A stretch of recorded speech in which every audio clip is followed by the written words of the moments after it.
नमस्कार. मराठमोळी जीवन चॅनलमध्ये तुमचं सगळ्यांचं मनापासून खूप खूप स्वागत.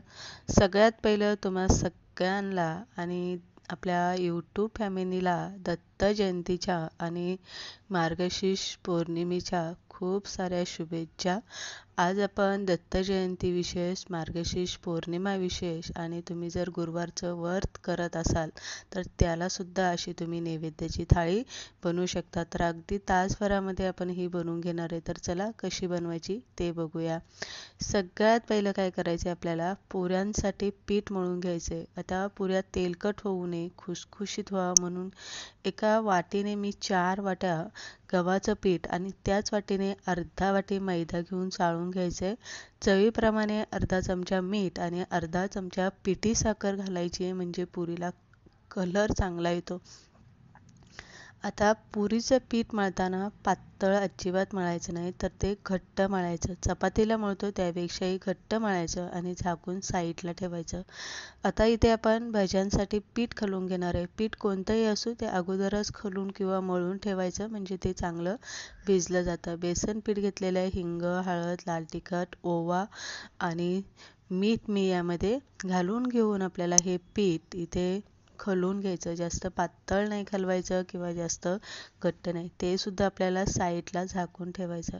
त्यानंतर ना इथे मी एक बटाटा घेतलेला आहे. बटाट्याची साल काढून आपल्याला चकल्या पाण्यामध्येच ठेवायच्या, म्हणजे त्या चांगल्या कडक होतात आणि भजी मस्त अशी कुरकुरीत होतात. त्यानंतर ना इथे आपण भाज्या कोणत्या बनवायच्या त्या बघूया. तर मी इथे चणे घेतलेले. दत्त जयंती विशेष मी चण्याची भाजी बनवते.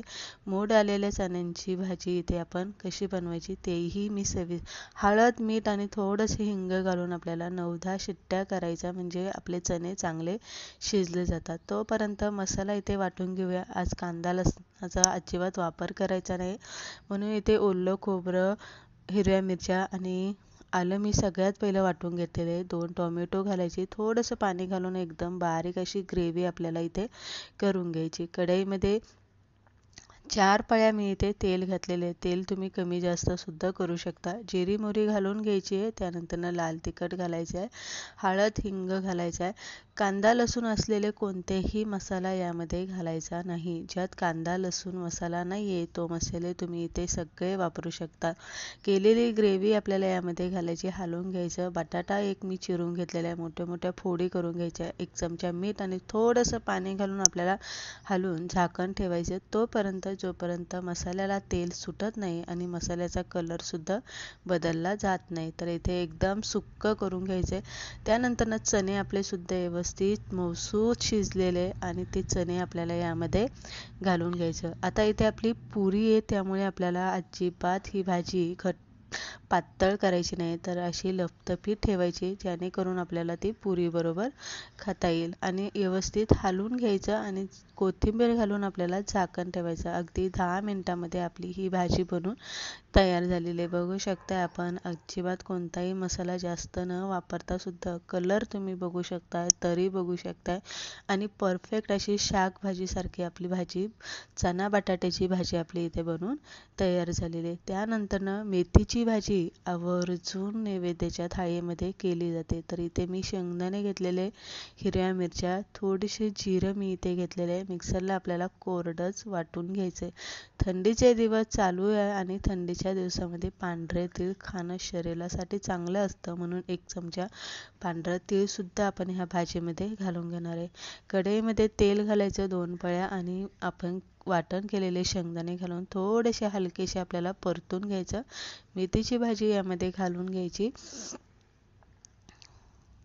चवीप्रमाणे आपल्याला यामध्ये मीठ घालायचं आणि भाजी व्यवस्थित आपल्याला हलवून घ्यायची. थोडंसं पाणी आपल्याला ज्या भांड्यामध्ये आपण वाटून घेतले शेंगदाणा मिरच्या, तेच भांडं हिसळून आपल्याला यामध्ये घालून भाजी हलवायची आणि 5 मिनिटभर भाजीवरती झाकण ठेवायचं.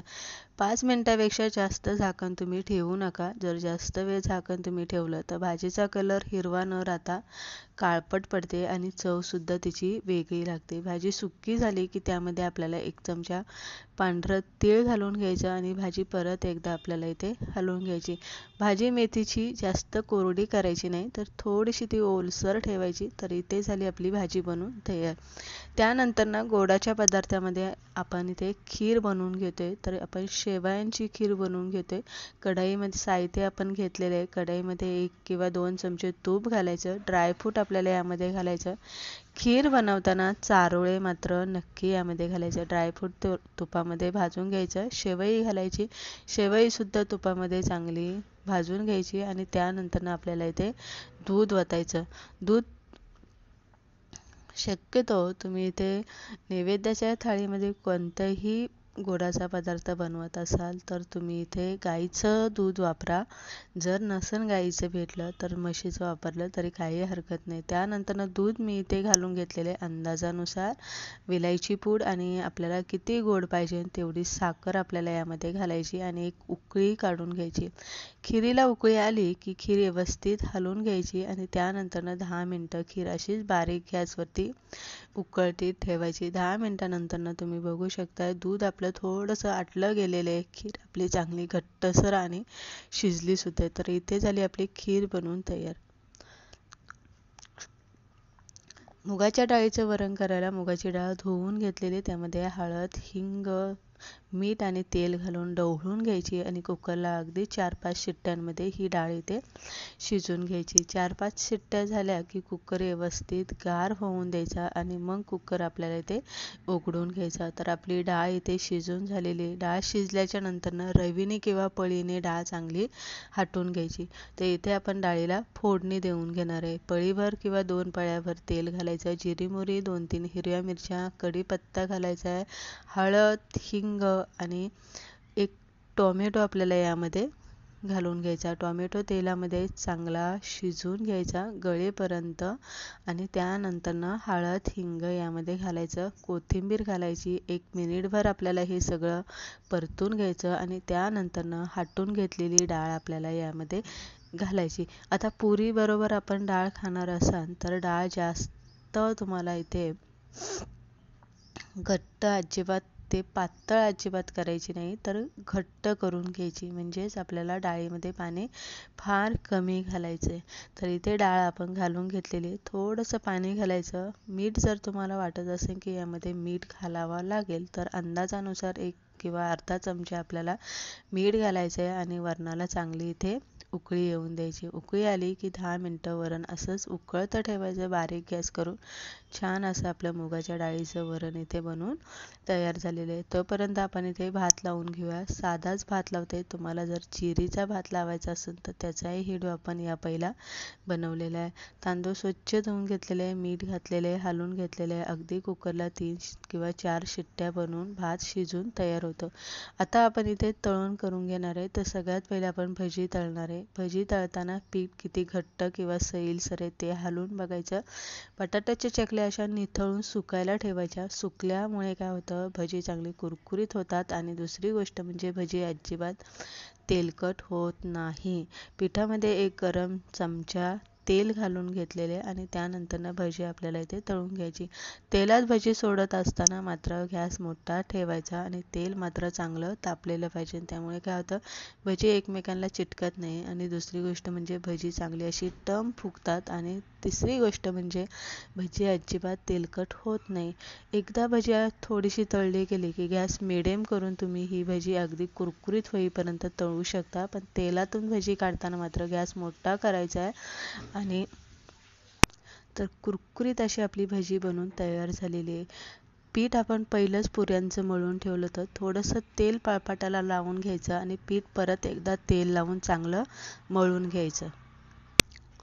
मळल्याच्या नंतर तुम्ही छोट्या अशा गोळ्या बनवून सुद्धा पुरी इथे लाटू शकता किंवा अशी एक चपाती लाटून घ्यायची आणि मग तुम्ही पुऱ्या एखाद्या वाटीने किंवा तुमच्याकडे जे भांडं असेल त्या भांड्याने तुम्ही इथे पुऱ्या कट करू शकता. तर चपाती इथे जास्त जाड किंवा नेहमीच्या चपातीसारखी पातळ सुद्धा लाटायची नाही, तर थोडीशी जाडसर म्हणजे मध्यम आकारात आपल्याला चपाती इथे जाड अशी लाटून घ्यायची. वाटी घेतलेली आहे, वाटीने पुऱ्या इथे कट केलेल्या आहे. वाटीने पुऱ्या कट केल्या की एकसारख्या पुऱ्या येतात, लहान मोठ्या अजिबात होत नाही. पुरी तळताना मात्र तेल चांगलं गरम पाहिजे आणि गरम तेलात पुरी सोडून द्यायची. बघू शकता छान अशा पुऱ्या आपल्या इथे टम फुगतात ते आणि अजिबात तेलकट होत नाही. तर याच पद्धतीने आपण जेवढ्या पुऱ्या करून घेतल्या तेवढ्याही तळून घेणार आहे. आता इथे पुऱ्या जास्त करून ठेवायच्या नाही, जेवढ्या तळायच्या तेवढ्याच करायच्या, जेवढ्या करून होतील तेवढ्याच तळून पण घ्यायच्या.